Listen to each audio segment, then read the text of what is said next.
భారతదేశంలో సినిమా ఇండస్ట్రీలో richest person ఎవరు అంటే శోభన్ బాబు గారు.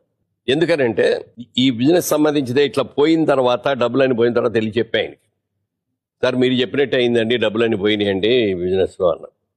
నేను ఒక సిద్ధాంతం నమ్ముతున్నాను, నీకు చెప్తాను, నచ్చితే నువ్వు కూడా అది ఫాలో అవ్వాలి.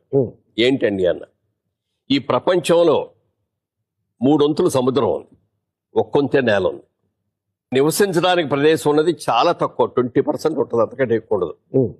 ఈ 20%కి సంవత్సరం జనాభా విపరీతంగా పెరిగిపోతున్నారు ప్రపంచం మొత్తం మీద, మన దేశమే కాదు, అన్ని చోట్ల.